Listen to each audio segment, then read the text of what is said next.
தேவன் தாமே சபைக்குண்டான ஆவிக்குரிய வண்ணாவை தேவன் தாமே பெற்றுக் கொடுக்கும்படியாகும். அன்றுவரை ஆழத்திலிருந்து ஒளி வரைக்கும் தேவன் மத்தியில் இருக்கும் ஆழத்துடைய காரியங்களை கத்தல் வெளிப்படுத்தி அது உறுதிப்படுத்தி வந்திருக்கிற யாவரையும் நினைவு வெங்கையும் ஆசீர்வதித்து அன்றுவரை கத்தல் ஆளுவர் ஆசீர்வாதத்தின் நாளாய் விடுதலையின் நாளாய் ஜெயத்தின் நாளையும் தேவன் மாற்றி கொடுக்கிறார்.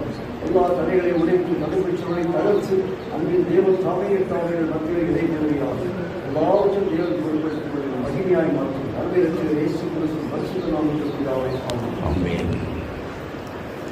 கர்த்தருடைய பரிசுத்த நாமம் மகிமைப்படுவதாக.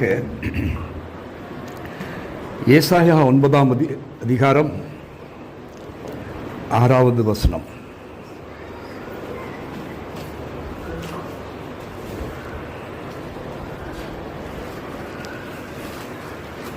நமக்கு ஒரு பாலகன் பிறந்தார், நமக்கு ஒரு குமாரன் கொடுக்கப்பட்டார். கர்த்தத்துவம் அவர் தோளின் மேல் இருக்கும். அவர் நாமம் அதிசயமானவர், ஆலோசனை கர்த்தர், வல்லமையுள்ள தேவன், நித்திய பிதா, சமாதான பிரபு எனப்படும். ஆமென்.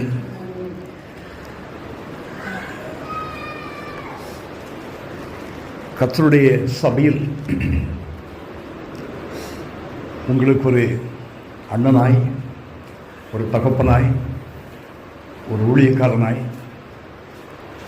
உங்கள் முன்னால் நான் நிற்பது முழுவதும் கிருபை. ஒன்றுக்கும் தகுதி இல்லாத என்னை தகுதிப்படுத்தி பரிசுத்த சபையில் தேவனுடைய வார்த்தையை எடுத்துக் கொடுக்கும்படியாக கர்த்தர் தந்திருக்கிறத அந்த மகாபலிய பாக்கியத்துக்காக நான் அவரை ஸ்தோத்திரிக்கிறேன். நேற்றைய தினம் என்னுடைய சகோதரியினுடைய வீட்டில் நான் சாயங்காலம் இருந்தேன். அப்பொழுது அவர்கள் வாடகைக்கு இருக்கிறதான அந்த வீட்டில் பக்கத்தில் இருக்கிறதான ஒரு சகோதரி தன் பிள்ளைகளோடு வந்து புதிதாய் வந்திருக்கிறார்கள். வீட்டினுடைய பெல்லை அடித்தார்கள். நாங்கள் திறந்தபோது கேக்கோடு கூட நின்று கொண்டிருக்கிறார். என் குழந்தைக்கு பிறந்த நாள் என்று. அப்போது அந்த கேக்கை வாங்கிவிட்டு நாங்களும் அந்த குழந்தைக்கு சாக்லேட் கொடுத்துட்டு அந்த பிள்ளையை ஆசீர்வதித்த போது தெரிந்தது அவர்கள் கிறிஸ்தவர்கள் என்று. உடனே அந்த சகோதரி கேட்டாள், நீங்கள் எந்த சபையை சார்ந்தவர்கள் என்று.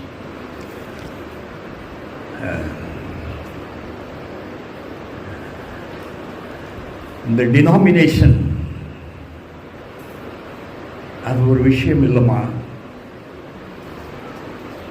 உன்னை பார்க்கும்போது தெரிகிறது நீ ரோமன் கேத்தலிக் என்று. உங்களுடைய அப்பாவும் இயேசுதானே, எங்களுடைய அப்பாவும் இயேசுதானே. இந்த அன்பு நமக்குள்ளே பெருகுவதாக.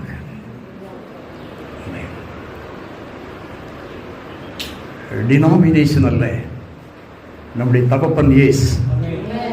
அல்லேலூயா. சத்தியத்துக்கு மாறான காரியங்கள் அங்கே இருக்கிறது. நாம் அதை விட்டு விலகி இருக்கிறோம். மற்றபடி அந்த சபையை நேசிக்கிறோம், அந்த சபைகளை நேசிக்கிறோம். பாவத்தை வெறுத்து பாவிகளை நேசிக்கிறோம். கர்த்தருடைய பரிசுத்த நாமம் மகிமைப்படுவதாக. இங்கே வாசித்தோம், நமக்கு ஒரு பாலகன் பிறந்தார், நமக்கு ஒரு குமாரன் கொடுக்கப்பட்டார். கர்த்தத்துவம் அவர் தோளின் மேல் இருக்கும். அவர் நாமம் அதிசயமானவர், ஆலோசனை கர்த்தா, வல்லமையுள்ள தேவன், நித்திய பிதா, சமாதான பிரபு எனப்படும்.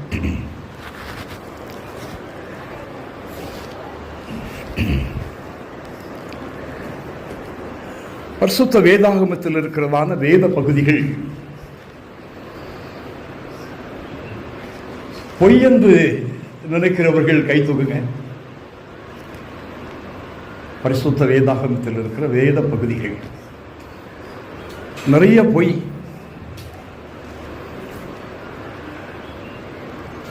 என்று சொல்கிறோம். கை தூக்குங்க. அப்படியானால் பரிசுத்த வேதாகமத்தில் இருக்கிற வேத பகுதிகள் அத்தனையும் உண்மை என்று ஒத்துக்கொள்கிறோம். அல்லேலூயா, அல்லேலூயா. அப்படியானால் கடந்த ஞாயிற்றுக்கிழமை நம்மை ஆராதித்தோம். அடுத்த ஞாயிற்றுக்கிழமை வந்திருக்கிறோம் ஆராதிக்கும்படியாக. இந்த வாரம் முழுவதும் உண்மை என்று நாம் நம்புகிறேன் இந்த சத்தியத்திற்காக நாம் என்ன செய்தோம் பாருங்க. உண்மை என்று நம்முடைய ஆன்மா ஆழத்தில் ஒத்துக்கொள்கிறது. ஆனால் நம்முடைய ரத்தமோ நம்முடைய மாம்சமோ அதற்கு விரோதமாய் பொய் என்று நம்மை பொய்யாக்கி கொண்டிருக்கிறது. எப்படி என்றால், அதிகமாக தேவ சமூகத்தில் நாம் காணப்பட்டிருக்க மாட்டோம். அதிகமாக தேவ சமூகத்தில் நாம் காணப்பட்டிருக்க மாட்டோம். வேதம் சொல்லுகிறது இடைவிடாமல் ஜெபம் பண்ணுங்கள் என்று. வேதம் சொல்லுகிறது உலகத்திலும் உலகத்தில் உள்ளவைகளிலும் அன்பு கூறாதிருங்கள் என்று. ஆனால் இந்த வாரத்தை நாம் எப்படி கடந்தோம்? ஜெப நேரங்களை, வேத வாசிக்கிற நேரங்களை, பாடல்களை பாடி தேவனை வீட்டில் ஆராதிக்கிற நேரங்களை, துதிக்கிற நேரங்களை நாம் தவற விட்டிருக்கிறோம். நாம் தவற விட்டிருக்கிறோம். நானெல்லாம் ரட்சிக்கப்பட்ட நாளிலே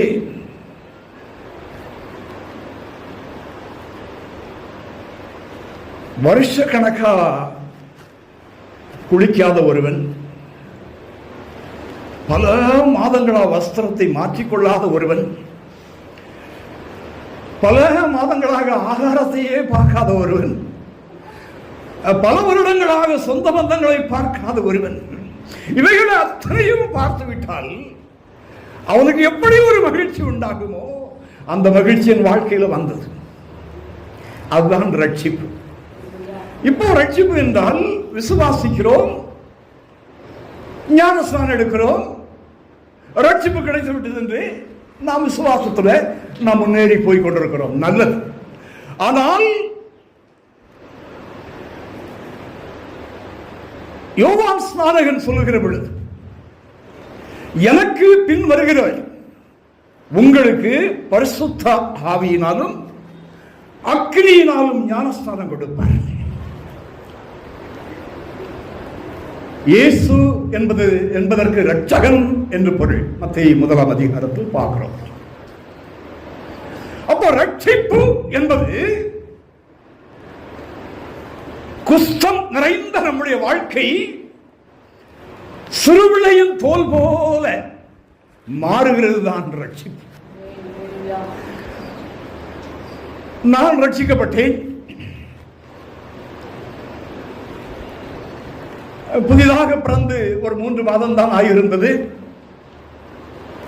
ரட்சிக்கப்பட்டதற்குரிய அடையாளம் என்னிலே காணப்பட்டது. ஒரு கடையிலே வேலை செய்து கொண்டிருக்கிறேன். நன்றாக கவனியுங்கள். என்னோடு கூட இன்னொருவர் வேலை செய்கிறார். என்னை விட 10 வயது கூடியவர். எனக்கு அப்பொழுது 17-18 வயது. எங்களோடு வேலை செய்கிற இன்னொரு நபர் அந்த கடையிலே திருடி விட்டார். அப்பொழுது நாங்கள் 2 பேரும் திருடின அந்த பையனை விசாரித்துக் கொண்டிருக்கிறோம். அவன் சொல்லுகிற பொய்கள் எங்களுக்கு மகா கோபத்தை உண்டாக்குகிறது.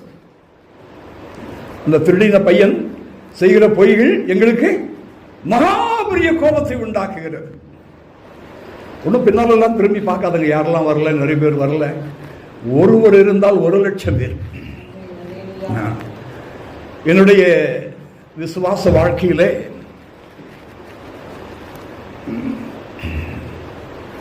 44 வருடங்கள் என்னுடைய ஊழியத்தில் என்னோடு அதிகமாக இருந்தது என்னுடைய துணைவியார் மட்டுமே.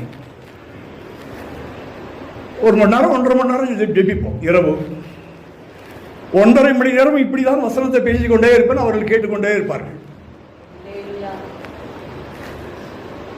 பிள்ளைகள் அவருக்கு பிறகு கேட்டார்கள், கேட்டுக்கொண்டிருக்கிறார்கள். அவர்கள் தான் எனக்கு 1,00,000 பேருக்கு சமம்.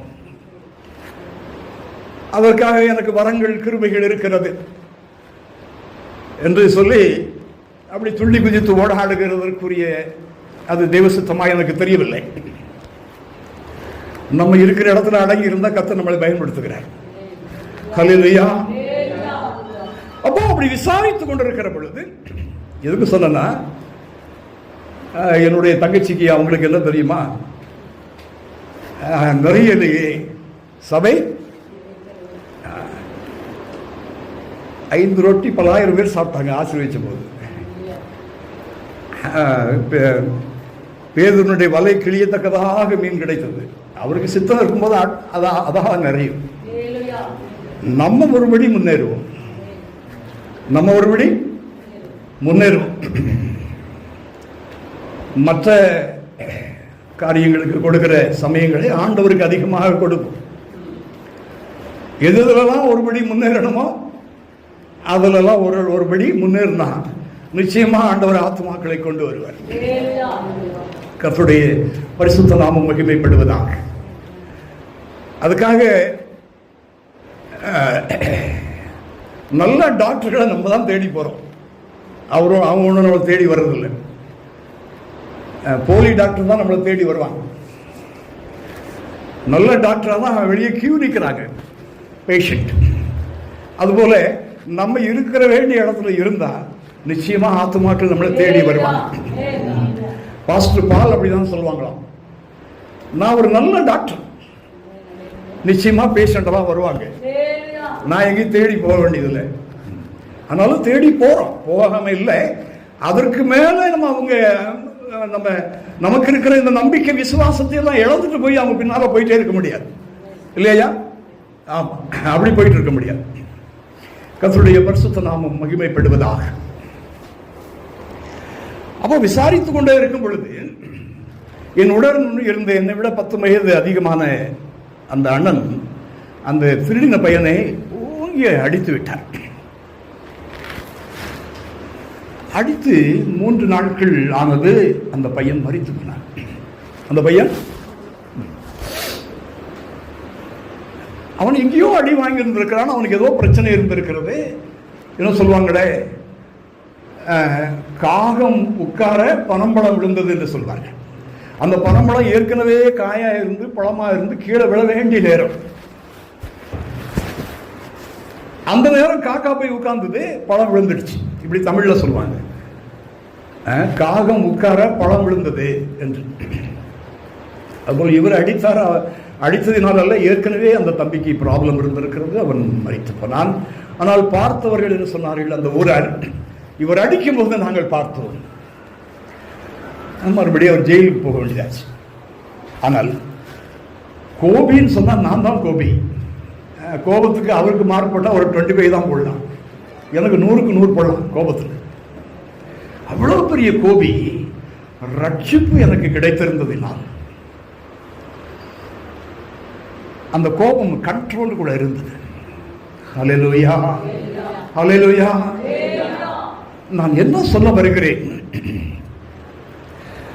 பரிசுத்த வேதாகமத்தில் இருக்கிற வேத பகுதிகள் உண்மையாக இருக்குமானால் நாம் இந்த வாரத்தை எப்படி கடந்தோம்? தேவ சமூகத்தில் எவ்வளவு நேரங்களை நாம் செலவழித்தோம்? பரிசுத்த வேதாகமத்தோடு நம்முடைய நேரத்தை எவ்வளவு நேரம் செலவழித்தோம்?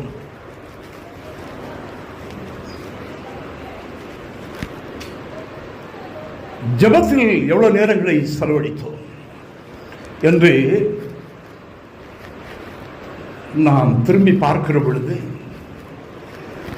இந்த வேதத்தில் இருக்கிற வேத பகுதிகள் எல்லாம் பொய் என்று சொல்லியிருக்கிறோம்.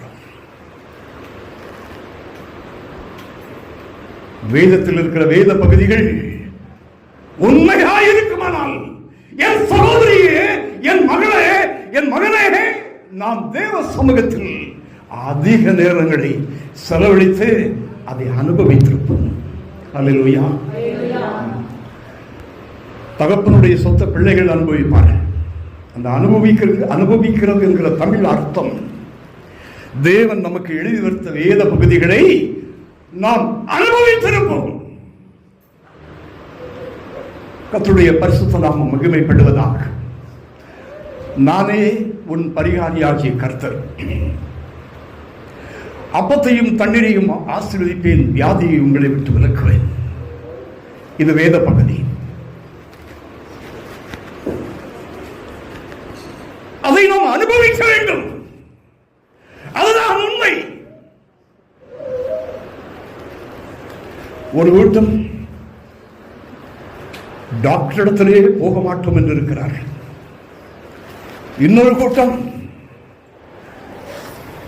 வேத பகுதி, வேத வசனங்களுக்கு செவி கொடுத்து அந்த வியாதிக்காக பாவங்களை அறிக்கையிட்டு, மீறுதல்களை அறிக்கையிட்டு,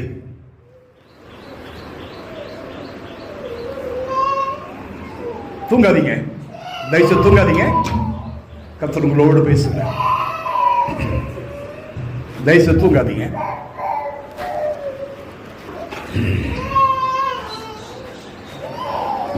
அப்போ ஒரு கூட்டம் நாங்கள் மருந்துகளையும் மாத்திரைகளையும் எடுப்பதில்லை, ஹாஸ்பிட்டலுக்கு போகிறதில்லை என்று ஒரு கூட்டம் பிடிவாதமாக இருக்கிறது. இன்னொரு கூட்டம் தனக்கு வாக்கு பண்ணி இருக்கிற வாக்கு தத்தங்களை உறுதியாய் பிடித்து, நான் ஜெபத்திலேயே சுகத்தை வாங்குவேன் என்ற உறுதி இல்லாமல் உடனே வீட்டில் ஒரு பாக்ஸ் நிறைய டேப்லெட் இருக்கும், இருக்கட்டும், தப்பு இல்லை, அது ஒரு நல்ல ஞானமுள்ள வாழ்க்கை. நான் கேலி கிண்டல் செய்கிறேன்னு நினைக்காதீங்க. ஆனால் வேத வசனத்தை வைத்து ஜெபித்து வியாதிக்கு சுகத்திற்கு நாம் என்ன செய்ய வேண்டும் என்று வேதம் சொல்லி இருக்கிறது. நம்முடைய தழும்புகளால் குணமாகிறோம். நம்முடைய பாவங்களை எல்லாம் அறிக்கை செய்து விட்டுவிட்டால் நம்மை குணமாக்குகிறார். பாருங்க, 6 மாதமா என்னுடைய துணைவியார்கிட்ட நான் நல்லா பேசுறது இல்லை. என்னுடைய ஐயா என்ன சாப்பிட்றீங்க, என்ன வேணும், நல்லா இல்லையா, அப்படியெல்லாம் எனக்கு உபசரிக்கிறாங்க இன்ன வரைக்கும். ஆனால் விஷயம்னு வரும்போது என்னை குழியில் தள்ளிட்டு மரணம் மேலே தூக்கி விட்டுறாங்க. எப்படிமா என்னையே குழியில் தள்ளிடுறாங்க. குழியில் தள்ளும்போது நமக்கு வலி நமக்கு தானே தெரியுது. அந்த வலி தாங்க முடியாமல் ஒரு 6 மாசமா நான் பேசுறதே இல்லை.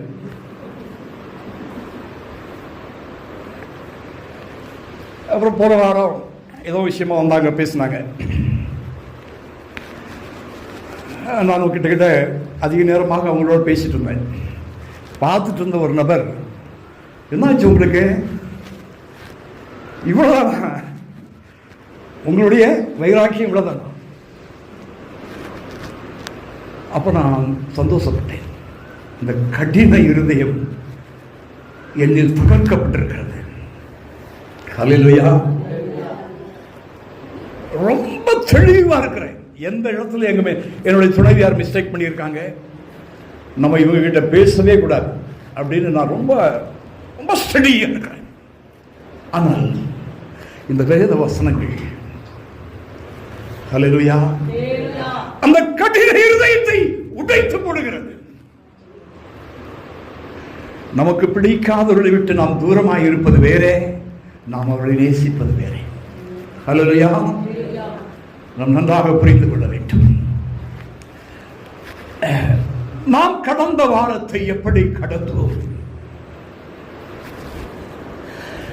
உங்களுக்கும் எனக்கும் இருக்கிற பிரச்சனைகளுக்காக நான் தேவ சமூகத்திலிருந்து நான் இதை பெற்றுக் கொள்வேன். தேவன் எனக்கு இதை தருவார். சுகரா இருக்கலாம், அது பிபியா இருக்கலாம், ஆனால் தேவ ஜனங்களே ஒரு முடிவுக்கு வந்துடுறோம். எனக்கு பிபி இருக்கு, அது சாகு வரைக்கும் நீ கூட தான் இருக்கும், கத்தர் வர வரைக்கும் கூட தான் இருக்கும். நம்மளே ஒரு முடிவுக்கு வந்துடும். பாஸ்டர் மனோகர் என்று ஒரு ஐயா இருந்தாங்க, உங்களுக்கு தெரியும். அவர் சுகரிலிருந்து சுகமானது, சுகரிலிருந்து விடுதலை ஆனார். அவருக்கு கத்திரத்தில் போகும்போது 80 வயசு அளவு இருக்கும். 50 வயதில் அவருக்கு சுகர் வந்தபோது அந்த சுகத்திலிருந்து குணமானார் விசுவாசத்தினார். ஹல்லேலூயா. அப்போ ஏதுவாக இருந்தார். நான் செய்திக்கு போகல, வசனத்தின் மேன்மைகளை பற்றி உங்களோடு கொஞ்சம் நேரம் பேச வேண்டும் என்று இங்கு உட்கார்ந்த போது ஏவப்பட்டேன்.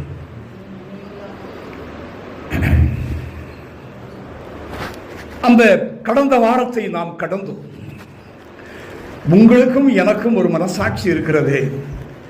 அந்த மனசாட்சி சொல்லுகிறது, இந்த வேதத்தை உண்மை என்று நீ விசுவாசிப்பாயானால் நீ அதை அனுபவித்திருப்பாயே.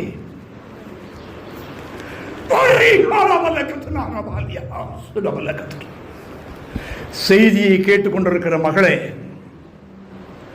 நீ உணர்வடைவாயாக, உணர்வடைவாயாக. நாட்கள் பொல்லாதவைகள், நீ காலத்தை பிரயோஜனப்படுத்து. கர்த்தர் உன்னோடு பேசுகிறார் மகளே. நாம் இதை ஆதாயப்படுத்துவோமாக, நாம் இதை பிரயோஜனப்படுத்துவோமாக, நாம் இதை அனுபவிப்போமாக. நம்முடைய சபையில் ஒரே ஒரு சகோதரி மட்டும் கொஞ்சம் தூங்குறாங்க. அது அவங்க மிஸ்டேக் இல்லை, அது நம்ம மிஸ்டேக். நம்ம எல்லாரும் இந்த வாரம் முழுவதும் ஜெபிப்போம். அவங்க நம்மள மாதிரி கண்ணை திறந்து செய்தி கேட்கணும். தேவனால் கூடுமா கூடாதா? தேவனால் கூடாத காரியம் ஒன்றுமில்லை. அல்லேலூயா, அல்லேலூயா, அல்லேலூயா.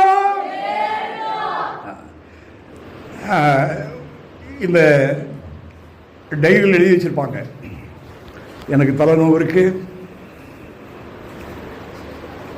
இன்னும் பெண்கள்னு சொன்னால் நான் சொல்ல முடியாது, அதெல்லாம் அது அவங்க எழுதி வச்சிருப்பாங்க. பிரச்சனை அப்படி ஒரு 17 இருக்கும். உடம்புல இருக்க ப்ராப்ளம் எத்தனை இருக்கும்? 17 இருக்கும். நெட்டில் செக் பண்ணிகிட்டே இருப்பாங்க. இந்த வியாதிக்கு எந்த டாக்டர் பார்க்கலாம், இந்த வியாதிக்கு எந்த மருந்து போடலாம். நான் அவங்கள பாராட்டுறேன். எனக்கு அது ரொம்ப பிடிக்கும். டைரி மெயின்டைன் பண்ணுறது எனக்கு ரொம்ப பிடிக்கும்.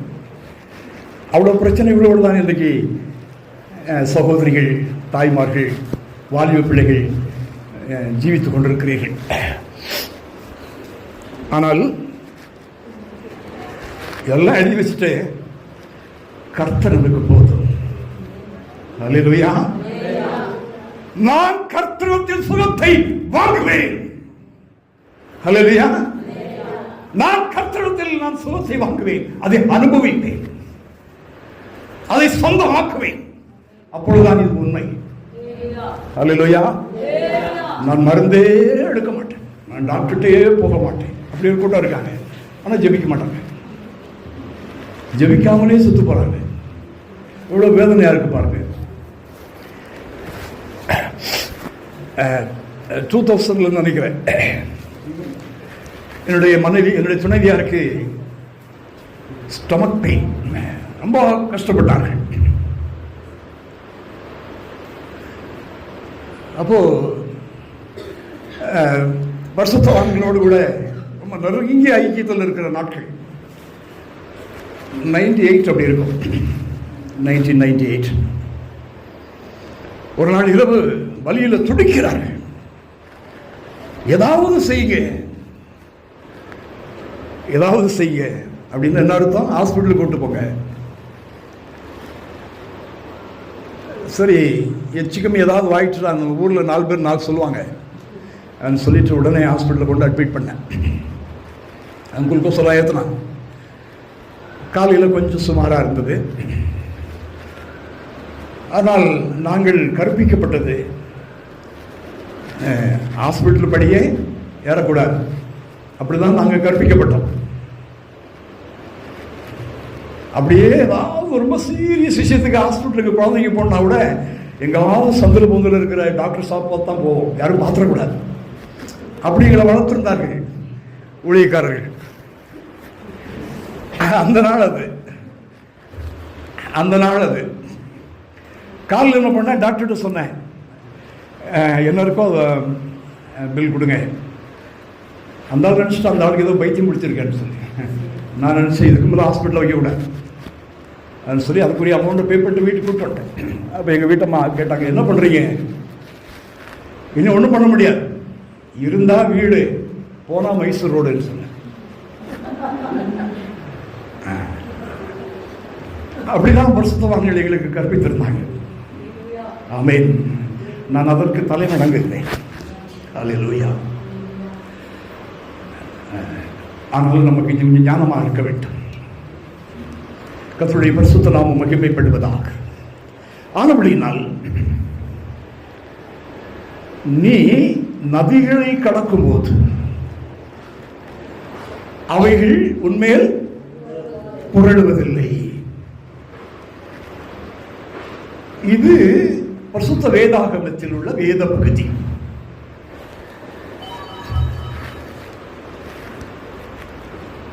நாம் நதிகளை கடந்திருக்கிறோம் எல்லோரும். என்ன மேசகார் பிரதர், நதிகளை கடந்திருக்கீங்களா? வெள்ளம் புரண்டு வந்திருக்கா உங்க வாழ்க்கையில? அடிச்சுட்டு போயிடுச்சா? நின்னுட்டீங்களா? நின்னுட்டீங்க. ஹல்லேலூயா. போன வருஷத்துல ஒரு பெரிய வெள்ளம் வந்தது தமிழ்நாட்டில். அவங்க அந்த நதியை கடக்கும் போது நிறைய பிள்ளைகளை அடிச்சுட்டு போயிடுச்சு. அதுல என்னுடைய சகோதரனுடைய மகன் கூட ஒருவன். அதைத்தான் வேதத்தில் எழுதியிருக்கேன். 2017 நான் நதியை கடந்தேன். நதியை கடக்கிறது மட்டும் இல்ல, வெள்ளம் அடிச்சு தூக்குது, புரளுது. முடிஞ்சதுன்னு தான் நினைச்சேன். அப்படின்னா என்னுடைய ஸ்பிரிச்சுவல் லைஃப் முடிஞ்சதுன்னு தான் நினைச்சேன். இப்போ என்னுடைய சகோதரியோட நான் பேசும்போது அதான் சொல்லுவேன், எப்படியோ கர்த்தர் என்ன நிக்க வச்சுட்டார். ஹல்லேலூயா. என்னையா என்ன அடிச்சுட்டு போகாதபடி நிக்கிறேன்னா தான் இங்க நிக்கிறேன். ஹல்லேலூயா. இல்ல தோல்வியா இருந்தா இங்க நிக்க முடியாது, நான் அங்க வந்து உட்காரணும். கர்த்தருடைய பரிசுத்த நாமம் மகிமைப்படுவதாக. இதை நம்முடைய வாழ்க்கையில அனுபவிக்க வேண்டுமானால், தகப்பனுடைய சொத்தை பிள்ளைகள் அனுபவிக்க வேண்டுமானால், அப்பா அம்மாவும் சொத்து சம்பாதிச்சு வச்சிருக்காங்க, 2 பிள்ளைகளும் அனுபவிக்க போறீங்க. என் தம்பியா இல்லையா? உங்களுக்கு தானே? ஹல்லேலூயா. சிரேஷ்ட புத்திரவாகம். ஆமென். அப்படியானால் நமக்காக எழுதப்பட்ட வேத பகுதிகள் நாம் அனுபவிக்க வேண்டாமா? ஹல்லேலூயா. அப்படி நாம் அனுபவிக்க வேண்டுமானால் நாம் ஒவ்வொரு நாளையும் எப்படி கடக்க வேண்டும் இருக்கும். அநேக வேலைகள் இருக்கும். எனக்கெல்லாம் நான் இருக்கிறேன்னா அந்த வீடு இப்போ இங்கே ஒரு மாதம் இங்கே தங்குன்னு சொல்லி ஐயா சொல்லிட்டாருன்னா, இதை கிளீனாக வச்சுக்கிறதுக்கே எனக்கு நேரம் போதாது. இந்த மேட்டு போட்டு 2 நாள் ஆச்சு, வேற மேட்டு மாற்றுங்க. இந்த ஹால் தொடச்சி எவ்வளோ நாள் ஆச்சு, துடைக்கணும். இதெல்லாம் கொஞ்சம் தூள் இருக்கு, இதெல்லாம் எடுக்கணும். ஸோ இது கூட ஒரு ஸ்க்ரீன் போட்டால் நல்லா இருக்குமே. இப்படியே எனக்கு வேலை அப்படியே நானே பெருக்கிக்குவேன். அப்படி அப்படி வேலைகள் நமக்கு இருக்கிறது. ஆனாலும் தேவ சமூகத்துக்கு கொடுக்கிற நேரங்களை நாம் கொடுத்து விட்டுத்தான் நாம் மற்றவைகளுக்கு நேரம். இவைகள் ஒன்று நமக்குள்ள வராது, இவைகள் ஒன்று நமக்கு உதவி செய்யாது. என்னுடைய கம்பெனி இருக்கிற இடம் ஒரு மிடில் கிளாஸ் ஏரியா. எங்க வீடு இருக்க இடம் ஐயா பார்த்துருக்காங்க. அப்போ ஆபீசஸ் வந்து வருவாங்க. Offices, sale tax officer, corporation officers, food officer எல்லாம் வருவாங்க. வரும்போது பெருமைக்காக சொல்லவில்லை. என்னுடைய கம்பெனிலே ஒரு 20 பேர் வேலை செய்யறாங்க. எல்லா கம்பெனிக்கும் அவங்க ரவுண்ட் பண்ணிட்டு அவங்க டாய்லெட் போனா என்னுடைய கம்பெனி தேடி வருவாங்க. காரணம், இவருடைய கம்பெனியில் பையங்க வேலை செய்தாலும் இவருடைய டாய்லெட்ல எப்பொழுதும் கமகமன்னு இருக்கும், கெட்ட வாசனை வராது. இதனால் 20 பேர் வேலை செஞ்சா 20 பேருக்கும் அப்படியே ஒரு ரவுண்டு போட்டிருப்பேன். உனக்கு இன்னைக்கு நீ நாளைக்கு நீ கழுவுறவனாக இருந்தா இங்க வேலை செய்யலாம், போயிடு. கழுவ முடியாதுன்னு வேலையை விட்டு போனவங்களாம் இருக்கிறாங்க. அப்படி உள்ள உட்காந்து சாப்பிடலாம், உள்ள உட்காந்து காப்பி குடிக்கணும், அப்படிதான் டாய்லெட் வச்சிருக்காங்க. இது பெருமைக்காக சொல்லவில்லை. இப்படியெல்லாம் வேலைகள் இருந்தாலும் தேவ சமூகத்தின் நேரங்களை நாம் ஒருபோதும் நழுவ விடக்கூடாது. அப்பொழுது நிச்சயமாக இது உண்மை என்று நாம் உலகுக்கு சொல்ல முடியும். பரிசுத்த வேதாகமத்தில் இருக்கிற வேத பகுதிகள் உண்மை. ஏனென்றால் 2017 எனக்கு வந்ததான பெரு வெள்ளம் ஒன்றும் செய்ய முடியல. என்ன இந்த இடத்துல நான் கர்த்தரை மகிமைப்படுத்துகிறேன். இந்த வேத பகுதிகள் உண்மை என்று சொல்லுகிறேன்.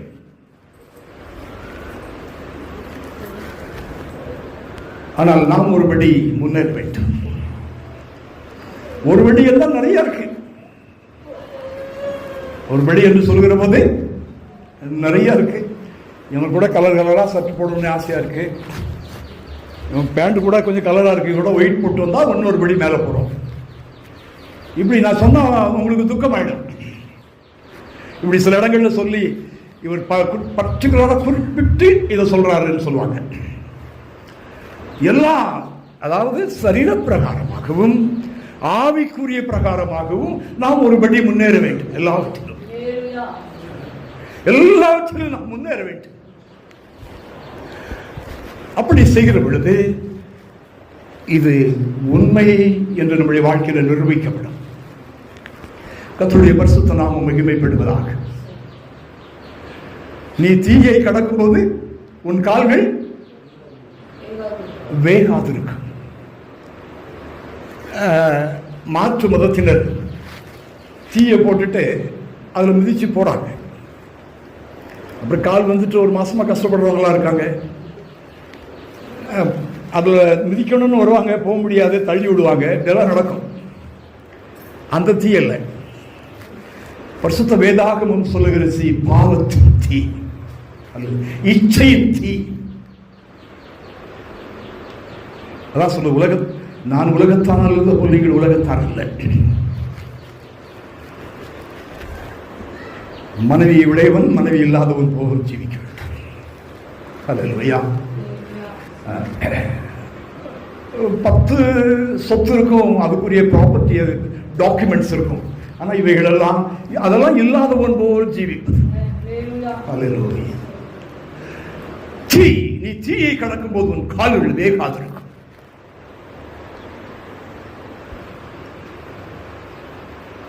நான் ரட்சிக்கப்பட்டதான நாட்களிலே என்னுடைய வாலிபம் கூட புடமிடப்பட்டது, சோதிக்கப்பட்டது. அதான் பாஸ்டர் ஜோவேல் அவர்கள் திருமணமானவங்களை கிட்ட வைக்க மாட்டார், கொஞ்சம் தள்ளிப்பார் அப்படின்னு அதை அப்படியே கவர் பண்ணுவார். பாஸ்டர் இனாயத்தில் ஒரு பாஸ்டர் இருந்தார், இந்திக்கார். அவர் பக்கம்ல ஒரு ஆட்டோவில் போகும்போது ஆட்டோவோட கூட வச்சுக்க மாட்டார். நாங்கள் திருமணமாகாதவர்கள்,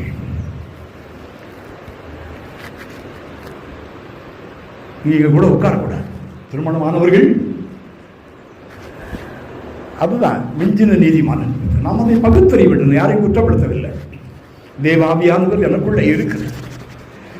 ஆனபடினாலே நான் பேசுகிறது அது தெய்வத்தின் வார்த்தைகளாக இருக்கும் என்று நான் விசுவாசிக்கிறேன். அப்போது பாஸ்டர் ஜோவேல் நான் அவர் தான் கேட்டேன், ஐயா ஒரு ரகசியம் உங்களுக்கு தெரியுமா? கல்யாணம் ஆனவன் கூட 10 பொண்ணும் கூட சுத்திட்டு இருக்கான் பெங்களூர்ல.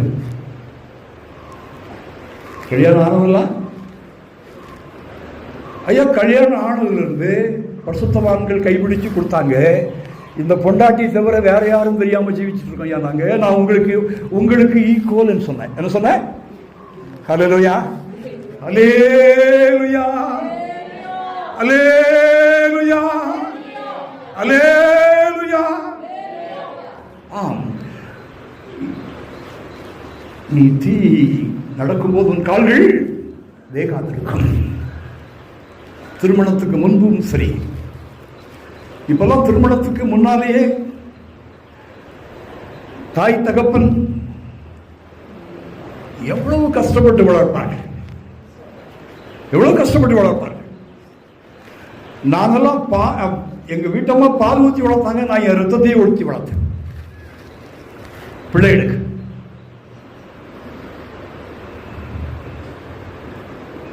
சாட்சிக்கு இங்கேயே மகன் இருக்கிறான். ஆனா வாலிபம் வரும்போது லவ் வந்துருதான் பிள்ளைகளுக்கு. நான் இந்த சிறு சபைக்கு சொல்லவில்லை, உலகத்துக்கு சொல்லுகிறேன்.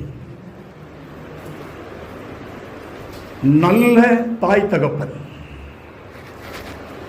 கர்த்தர் நல்லவர். ஆமென். அதுபோல நல்ல தாய் தகப்பன்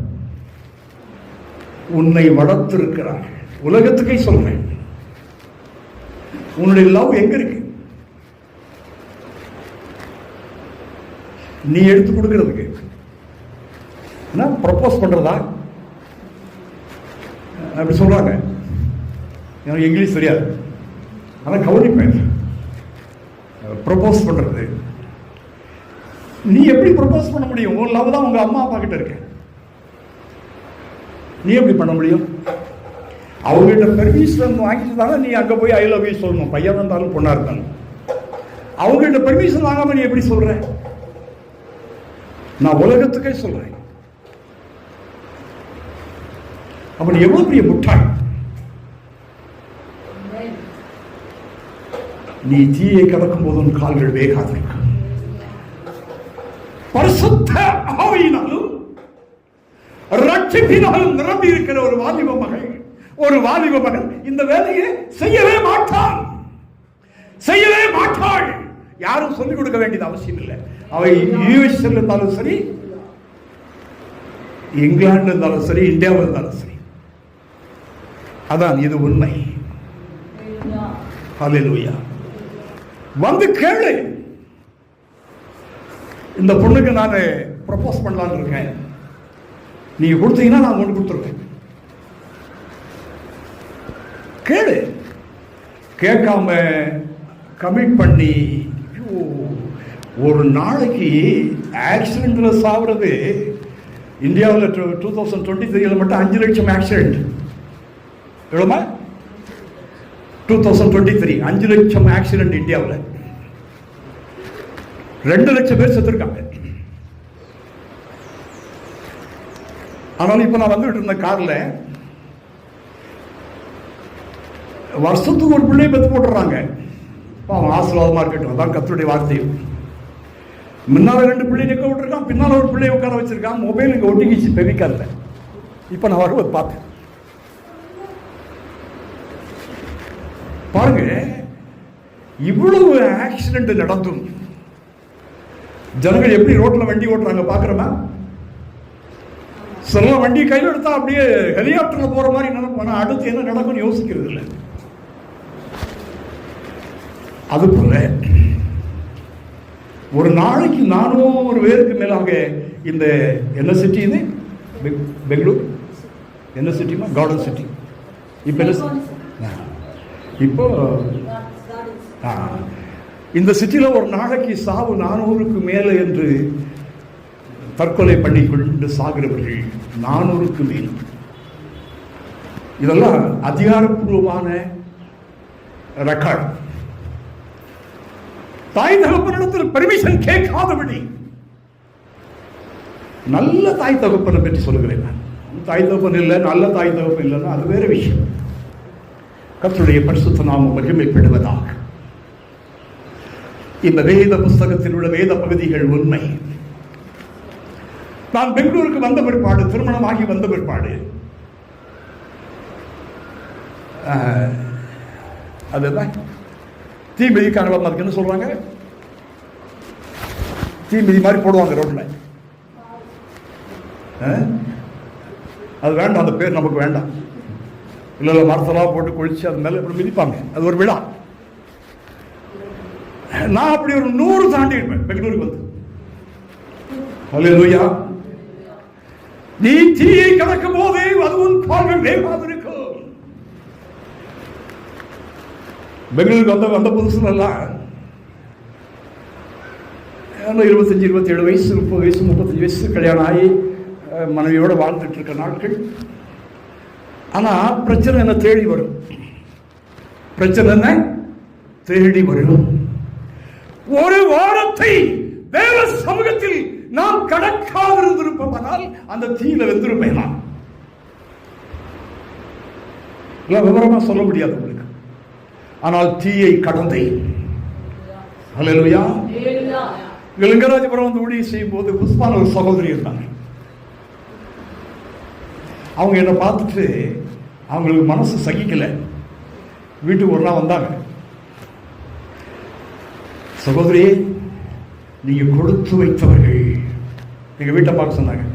எங்க வீட்டம்மாவுக்கு என் மேல இருக்கிற வேதனை கொஞ்சம் நெஞ்சம் இல்லை. ஐயோ அந்த பொண்ணோட பேசுறாரு, ஐயோ அவங்க மனைவியோட பேசுறாரு, எப்படி அவங்க வேதனையோடு இருக்கிற நேரம் அது. தேவாசிர்வாதம் ஐயா கிட்ட போன்ல பேசிட்டு இருந்தா பொண்டாட்டி என்னன்னு கேட்க மாட்டாரு, எவன் பொண்டாட்டியோ விசாரிச்சுட்டு இருக்காரு. அவங்க சொன்னாங்க, அந்த புஷ்பா சிஸ்டர், உங்க கணவரை பற்றி நீங்க கவலைப்பட தேவையில்லை, அவர் எப்பொழுதும் அக்னி அபிஷேகத்தில் இருக்கிறார். அல்லேலூயா. என்னுடைய பெருமைக்காக நான் சொல்வேன், ஆனால் தேவன் அதை மன்னிப்பாராக. இல்லை, சபையின் பக்தி விருத்திக்கு எதுவாய் சொல்கிறேன். நான் மெசேஜ் நீளமாக எடுக்க வேண்டும் என்று தான் வந்தேன். ஆனால் கர்த்தருடைய ஆவியானவர் இதை சபைக்கு சொல்லும்படி என்னை ஏவுகிறார். ஹல்லேலூயா. கர்த்தருடைய பரிசுத்த நாமம் மகிமைப்படுவதாக. இங்கே நாம் வாசித்தோம்,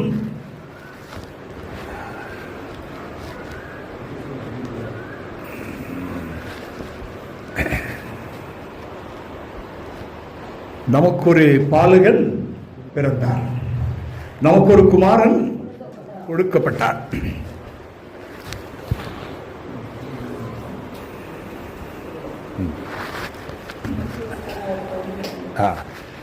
இந்த இடத்திலே நான் இதை 3 பகுதியாய் இதை பார்க்கிறேன். நமக்கு ஒரு பாலகன் பிறந்தார், நமக்கு ஒரு குமாரன் கொடுக்கப்பட்டார். இது ஒரு பகுதி. கர்த்தத்துவம் அவர் தோளின் மேல் இருக்கும், அது 2வது பகுதி. பாருங்க, அவருடைய நாமம் அதிசயமானவர், ஆலோசனை கர்த்தா, நித்திய பிதா, வல்லமையுள்ள தேவன், சமாதான பிரபு. இதுதான் நான் சொல்றது பரிசுத்த வேதாகமத்தில் வேத பகுதி.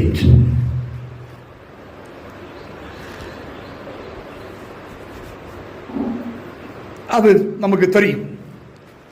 நமது ஆண்டவரும் இரட்சகரும் ஆகிய இயேசு கிறிஸ்து இந்த பூமியில மேரியின் வயிற்றில் பிறப்பதற்கு சுமார் 700 வருடங்களுக்கு முன்பாக தீர்க்கதரிசி மூலமாக எழுதப்பட்ட கர்த்தருடைய தீர்க்க தரிசன வார்த்தை. இது ஒரு முன் அறிவிப்பு. அப்ப இந்த பாலகன் யார், இந்த குமாரன் யார் என்று நமக்கு தெரியும். நமது ஆண்டவரும் இரட்சகருமாகிய நம்முடைய தகப்பனாகிய இயேசு கிறிஸ்து. ஹல்லேலூயா, ஹல்லேலூயா, ஹல்லேலூயா. கர்த்தத்துவம் அவர் தோளின் மேல் இருக்கும். அதை பற்றி நான் உங்களுக்கு எக்ஸ்பிளைன் பண்றேன். அவர் நாமம் அதிசயமானவர். இதை குறித்து எக்ஸ்பிளைன் பண்ணவே வேண்டாம், அது நம்ம எல்லாரும் நம்முடைய வாழ்க்கையில பார்க்கிறோம். அவர் அதிசயமானவர் என்பதை நம்ம அதிசயங்களை நம்முடைய வாழ்க்கையில பார்க்கிறோம். அவர் ஆலோசனை கர்த்தா, அவர் நமக்கு ஆலோசனை தருகிறார். எந்த காரியத்தினாலும் நமக்கு ஆலோசனை தருகிறார்.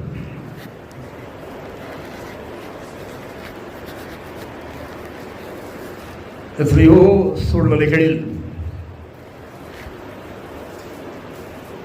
நாம் திணறி நிற்கிற பொழுது கர்த்தருடைய வசனங்களின் மூலமாக ஆவியானவர் நம்மோடு இடைபெடுகிறதன் மூலமாக நிறைய சொல்ல முடியும். என்னுடைய வாழ்க்கையில் நீங்களும் சொல்ல முடியும். அவர் நமக்கு அநேக நேரங்களிலே ஆலோசனை தருகிறார்.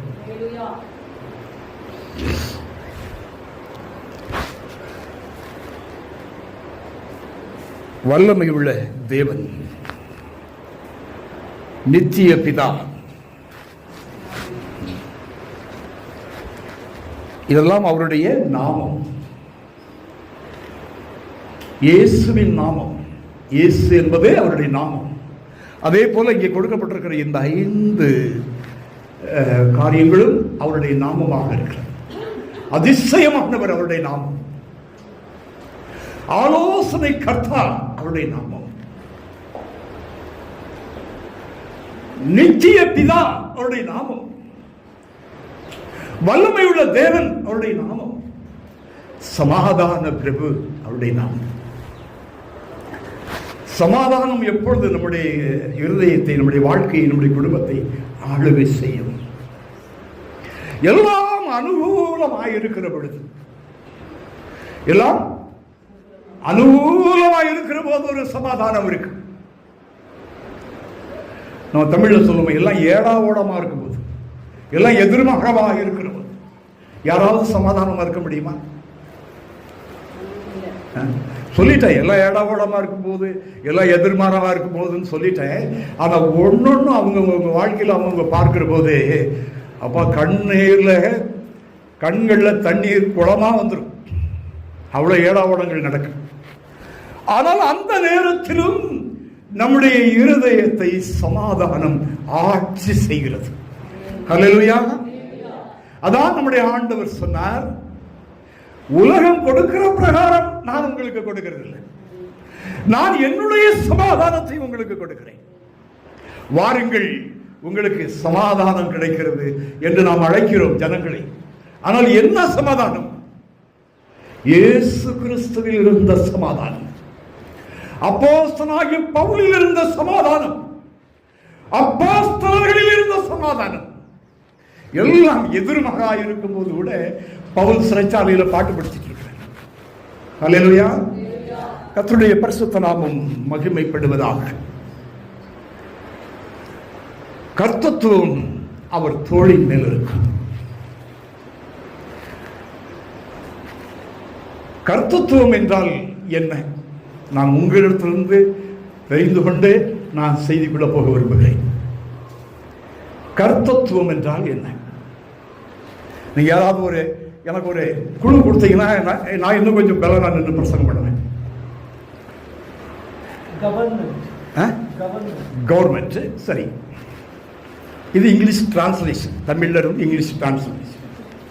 ஆனால் கேரக்டர், அது ஒரு கேரக்டர், அது ஒரு மனது. நமக்கு பின்னாலே, நமக்கு மேலே ஒரு கேரக்டர் இருக்கிறது. நமக்கு மேலே ஒரு மனது இருக்கிறது.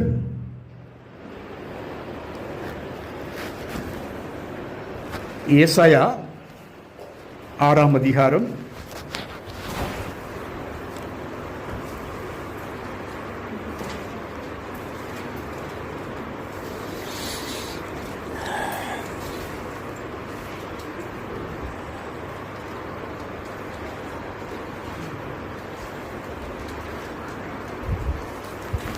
8வது வசனம்.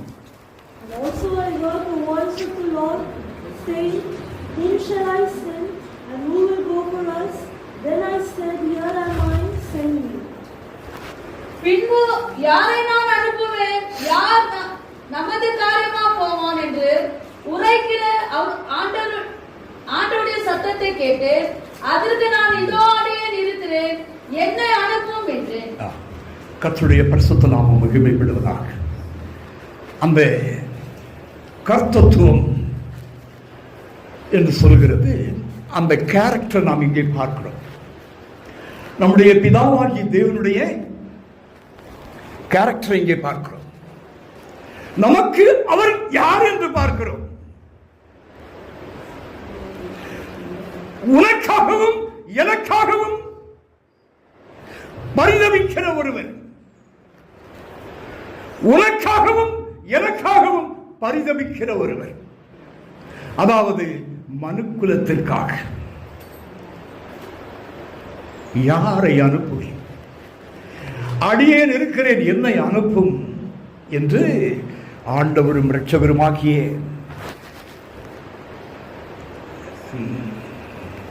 கர்த்தராகிய இயேசு கிறிஸ்து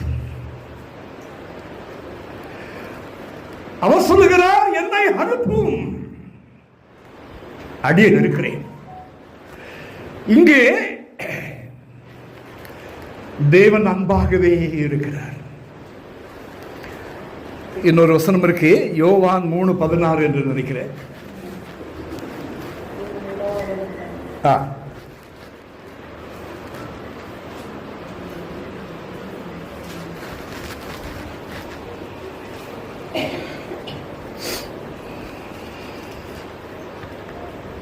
தேவன் தம்முடைய ஒரே பேரான குமாரனை விசுவாசிக்கிறவன் எவனோ அவன் கெட்டு போகாமல் நித்திய ஜீவனை அடைபடிக்கு அவரை தந்தருளி இவ்வளவா உலகத்தில் அன்பு கூர்ந்தார். கர்த்தருடைய பரிசுத்த நாமம் மகிமைப்படுவதாக. இங்கே யாரை நான் அனுப்புவேன் என்று சொன்ன பிதாவாகிய தேவன் தம்முடைய ஒரே பேரான குமாரனை கொடுத்து இவ்வளவாய் உலகத்தில் அன்பு கூர்ந்தார். இவ்வளவாயின்னு சொன்னா அதுக்கு ஒரு நேம் கொடுங்க. அதுக்கு ஒரு இவ்வளவாயின்னு சொன்னா அது எப்படி புரிந்து கொள்வது? நம்ம பிரதாப் இப்போ சொன்னார், கவர்மெண்ட். எனக்கு என்னவோ அது சமாதானமாக இல்லை. கர்த்தத்துவம் அவர் தோளின் மேல் இருக்கிறது. அந்த கவர்மெண்ட் என்ற வார்த்தையை விட இந்த கர்த்தத்துவம் என்பதை நாம் நம்முடைய வாழ்க்கையில் நம்ம அனுபவத்தில் போகிற போது ஆண்டவர் நமக்கு செய்கிற உதவியை பார்த்து நாம் திகைத்து போய் நிற்பதுதான். இங்கே கர்த்தத்துவம் நம்முடைய தோளின் மேல் இருக்கும் என்று சொல்லும் போது நமக்கு ஞாபகம் வருகிறது, யாரை பற்றி சொல்லப்பட்டிருக்கிறது? நமது ஆண்டவரும் இரட்சகருமாகிய நம்முடைய தகப்பன் இயேசு கிறிஸ்துவை குறித்து. அவர் தோளின் மேல். என் அன்பு சகோதரியே, நான் இங்கே ஒரு சகோதரி வந்திலிருந்து ஆராதனை முடிவு வரைக்கும் காண முடியும். அதை குறித்ததான கர்த்தத்துவம் யாருடைய தோளின் மேல் இருக்கிறது? நீயும் நானும் அவர்களை அற்பமாய் நினைக்கலாமோ? ஆமென். அவர்களை குறித்ததான கர்த்தத்துவம் யாருடைய தோளின் மேல் இருக்கிறது? ஆமென். கர்த்தத்துவம் அவர் தோளின் மேல் இருக்கிறது என்று எழுதப்பட்டதினால் என்னவோ தெரியவில்லை, சிலுவையை அவருடைய தோளின் மேலே சுமத்தினார்கள். ஹல்லேலூயா. இப்படி தீர்க்க தரிசனமாய் உரைக்கப்பட்டதினால் அந்த சிலுவை அவருடைய தோளின் மேல் சுமத்தப்பட்டது. அது நிஜமாகவும் இது நிழலாகவும் இருக்கிறது. எழுதப்பட்டது நிழலாகவும் சுமந்தது நிஜமாகவும் இருக்கிறது. அப்படியானால் என் குடும்பத்தில் நாங்கள் 5, 6, 7 பேர் இருக்கிறோம் என்றால் எங்களை கர்த்தர் தோளிலே சுமக்கிறார். ஹல்லேலூயா. ஆனால் இந்த பரிசுத்த வேதாகமத்தின் வேத பகுதி உண்மை என்று நம்பி முழு குடும்பம் தேவ சமூகத்தில் இருந்தால் அது நம்முடைய வாழ்க்கையில் நிறைவேறும். ஹல்லேலூயா. நம்முடைய குடும்பம் கர்த்தருடைய சமூகத்தில் இருக்க தவறுகிறது. ஆனபடியினால் சாலோமோனின் ஆலயம் அந்நீர் வசமாய் போனது. ஹல்லேலூயா. வேத பகுதி மாறாதவைகள். சாலோமன் ஆலயத்தை கட்டி பிரதிஷ்டை பண்ணுகிற பொழுது எல்லாம் நேர்ச்சியாய் நடந்தது. எல்லாம் நேர்த்தியாய் நடந்தது. ஏசாயா 53:5 வாசி.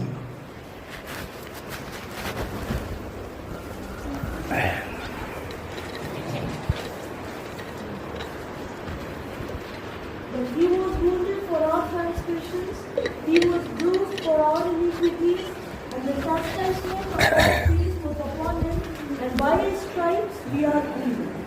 நம்முடைய மீதுகள் நிமித்தம் அவர் காயப்பட்டு, நம்முடைய அக்கிரமங்கள் நிமித்தம் அவர் நொறுக்கப்பட்டார். நமது சமாதானத்தை உண்டு பண்ணும் ஆக்கினை அவர் மேல் வந்தது, அவருடைய தழும்புகளால் குணமாகிறோம். ஆமென். நமக்கு சமாதானத்தை உண்டு பண்ணும் ஆக்கினை அவர் மேல் வந்தது. அந்த கர்த்தத்துவம் அவர் தோளின் மேல் இருக்கிறது.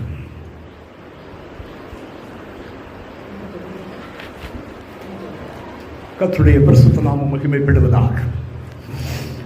நமக்கு சமாதானத்தை உண்டு பண்ணும் ஆக்கினை அவர் மேல் வந்திருக்கிறது. நீங்க வீட்டில் போய் படித்து பாருங்க. சாலோமன் ஆலயத்தை கட்டி பிரதிஷ்டை பண்ணுகிறார். யாவும் நேர்த்தியாகவே நடந்தது. நான் பரிசுத்த சபையில் ஐக்கியப்படுகிற நாளிலே அந்த சபையில் இருந்ததான அபிஷேகம் வேறே. அதே போல சில குடும்பங்கள் ஒரு காலத்தில் இருந்த அபிஷேகம் வேறே. அதே போல சில தேவனுடைய பிள்ளைகளிலே ஒரு காலங்களில் இருந்த அபிஷேகம் வேற. அப்புறம் இந்த உலகத்தை அதையும் இதையும் பார்த்து இச்சித்து அந்த அபிஷேகம் எல்லாம் வெளியேறி. ஹல்லேலூயா. ஆமென். அதான் தெய்வாசீர்வாதம் ஐயாவுக்கு நான் சொன்னேன், ஐயா விட்டுடுங்கய்யா, விட்டுடுங்கய்யா. எப்படியோ ஒரு கோடி ரூபாய் கைக்கு வர்ற மாதிரி இருக்கு, அதை மட்டும் கையில் எடுப்போம். அம்மாவை என் வீட்டில் நான் மேலே வச்சுக்கிறேன். 2 பேரும் ரொம்ப நேசிக்கிறீங்க, ரொம்ப நேசிச்சாலே பிரச்சனை தான். அவங்க என் வீட்டில் மேலே இருக்கட்டும், நான் ஒரு ரூம் பண்ணி கொடுத்துட்றேன். நீங்கள் ஊரில் போய் அந்த 1 கோடி காட்டுறமே அவர் தோட்டம் வாங்கி ஒரு சர்ச் கட்டி அங்கே ஊழியம் செய்யுங்க. வேண்டாம், இவங்களோட போட்டு மண்டையை உடைக்காதீங்க. ஆமென். கர்த்தருடைய பரிசுத்த நாமம் மகிமைப்படுவதாக. ஏனென்றால் எல்லாம் நேர்த்தியா இருக்கு. நம்ம நேர்த்தியா இருக்க வரைக்கும் நம்ம வழி கோணலும் மாணலுமா போயிட்டா எல்லாமே கோணலும் மாணலுமா போயிடுச்சு. அப்ப இது பொய் அல்ல, நாம் தான் பொய். ஹல்லேலூயா. பைபிளை மூடி வச்சிருக்கேன்னு நினைக்காதீங்க. இப்போதான் ஒரு ஸ்பெக்ஸ் வாங்கினேன், அது சரியா வேலை செய்ய மாட்டேங்குது. அதான் இந்த டேப்பை குடிச்சிச்சு மகா, நமக்கு ஒன்றும் அவ்வளோ சீக்கிரமாக போக முடியல. வர்ற அடுத்த முறை வரும்போது வேற ஸ்பெக்ஸோடு வந்துடுவேன். அப்போ பைபிள் பார்த்து நான் படிச்சிருவேன். கர்த்தருடைய பரிசுத்த நாமம் மகிமைப்படுவதாக. அப்போ சாலமோன் ஆலயத்தை கட்டி பிரதிஷ்டை பண்ணுகிற பொழுது சொல்லப்பட்டது என்ன தெரியுங்களா? நீயும் உன் ஜனங்களும் இப்படியே பயபக்தியா இருக்க வரைக்கும் ஆலயம் இப்படியே இருக்கும். நீங்க தடமாறி போகும்போது அந்நியவசமாகி போகும். ஆமென்.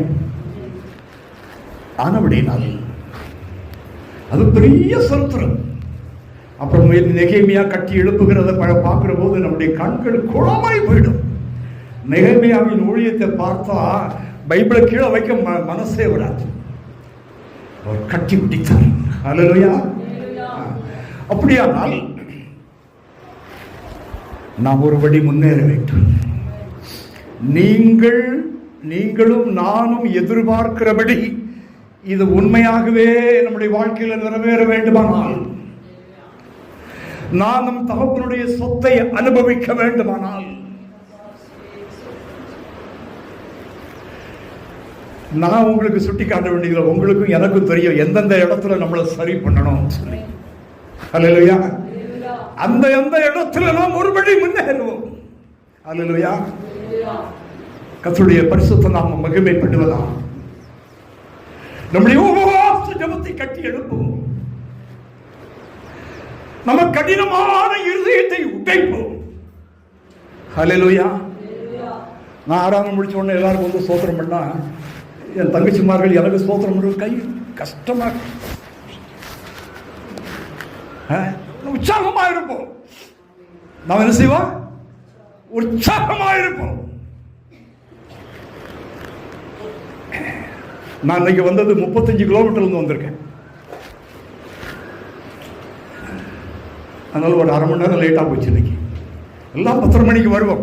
அது ஒரு படி நம்ம முன்னேறது தான். ஹல்லேலூயா. 10:30 மணிக்கெல்லாம் வருவோம். நாம் ஒரு படி முன்னேறுவோம். நாம் கர்த்தருக்கு முன்பாக பரிசுத்தவாட்டிகளாக பரிசுத்தவான்களாக இருப்போம். பரிசுத்தவான்கள்னா கல்யாணம் ஆகாதவங்க தான் பரிசுத்தவான்கள் அப்படியே ஒரு மனநிலை வந்துச்சு. ஆனால் வேதம் சொல்லுகிறது நீங்களும் நானும் என்னையா இருக்கலாம் வசனம். ஹல்லேலூயா. ஆனால் ஆனபடியினால நாம் ஒருபடி முன்னேறுவோம். எது நம்முடைய ஆவிக்குரிய பகுதியிலே, தமிழ்ல இங்கிலீஷ்ல நல்லா சொல்றாங்க மென்டலியா, அப்புறம் என்ன பிசிக்கலியா இல்லையா, ஆவிக்குரிய பிரகாரமாக சரீர பிரகாரமாக என்னென்ன கழிந்து விடுமோ அது தானாக கழிந்து விடும். ஹல்லேலூயா. யாருக்கும் போய் கழட்ட வேண்டாம். ஹல்லேலூயா. அது அப்படியே கலந்து விடும் நாமத்தினால். நாம் ஜெபத்தில் ஒருபடி முன்னேறுவோம். தேவனுக்கு பிரியமில்லாத சுபாவங்கள் நம்மை விட்டு கலந்து கீழே விடும். ஹல்லேலூயா. கர்த்தருடைய பரிசுத்த நாமம் மகிமைப்படுவதாக. சமயம் ஆயிடுச்சுங்க. எல்லாரும் முழங்கால் பண்ணிடுவோம். கர்த்ததாமே நம்மோடு இடைபடுவாராக. எல்லாரும் முழங்கால் பண்ணிடுவோம். கர்த்தர் உங்களோடு கூட பேசி இருக்கிறார், என்னோடு கூட பேசி இருக்கிறார். நம்மை ஆசீர்வதிக்கும்படியாக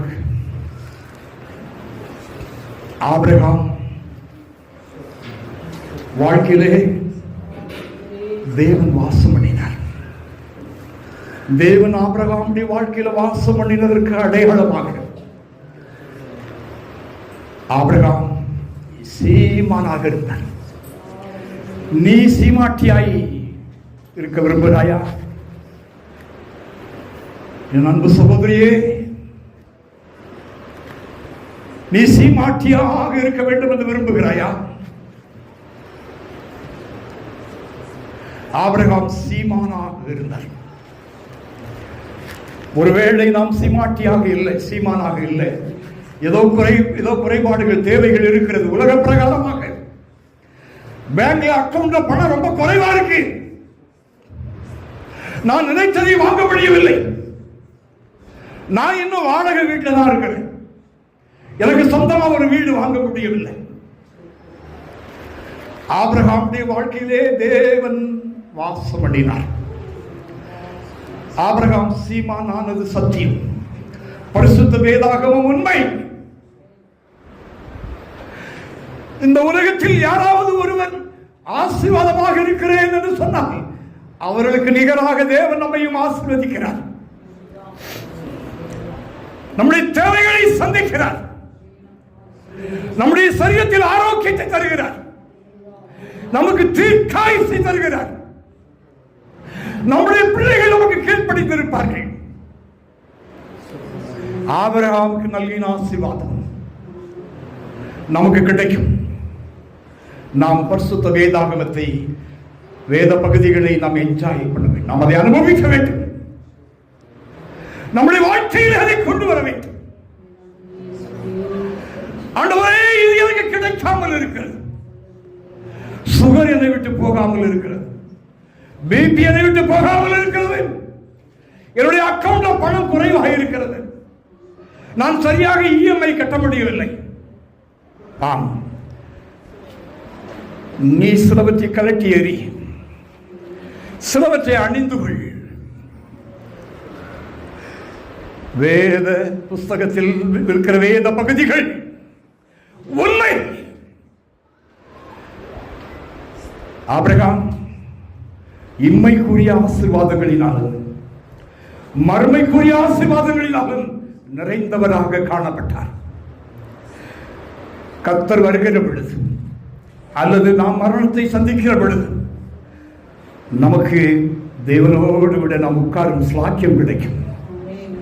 பரலோக ராஜ்யத்துக்குள்ள பிரவேசிக்கிற பாக்கியம் கிடைக்கும். அதுதான் மறுமைக்குரிய ஆசீர்வாதம். கர்த்தருடைய பரிசுத்த நாமம் மகிமைப்படுவதாக. இதோ சீக்கிரமாய் வருகிறேன் என்ற சத்தம் சபைக்கு உண்டாகிறது. நம்முடைய கர்த்தர் சொல்லுகிறார், என் மகளே, என் மகனே, நான் சீக்கிரமாய் வருகிறேன். ஹல்லேலூயா. சபை என்ன சொல்கிறது? நேசரே வாரும். ஹல்லேலூயா. நேசரே வாரும். ஹல்லேலூயா. நேசரே வாரும். நான் ஆயத்தமாக இருக்கிறேன்.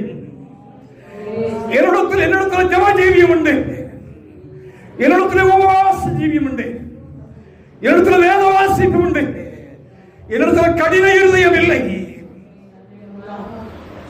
நான் ஆத்துமாக்களை ஆதாயப்படுத்துகிறேன், சபைக்கு ஜனங்களை கொண்டு வருகிறேன். நான் இரவெல்லாம் ஜெபிக்கிறேன். வாரும். ஆம் நேசரே வாரும். ஹல்லேலூயா.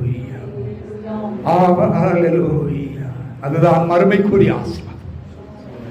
கர்த்தர் இம்மைக்குரிய மறுமைக்குரிய ஆசீர்வாதங்களை நமக்கு தரும்படியாக நம்முடைய மத்தியில் உலாவி இருக்கிறார். நிச்சயமாக நமக்கு தருவார். இந்த ஆராதனையில் பங்கு பெற்ற ஒருவரும் வெறுமையாக போகவில்லை. நிறைவான ஆசீர்வாதங்களை பெற்று கடந்து போகிறோம். ஆமென் சொல்லுங்க. ஆமென். ஐயா வாங்க. ஹல்லேலூயா.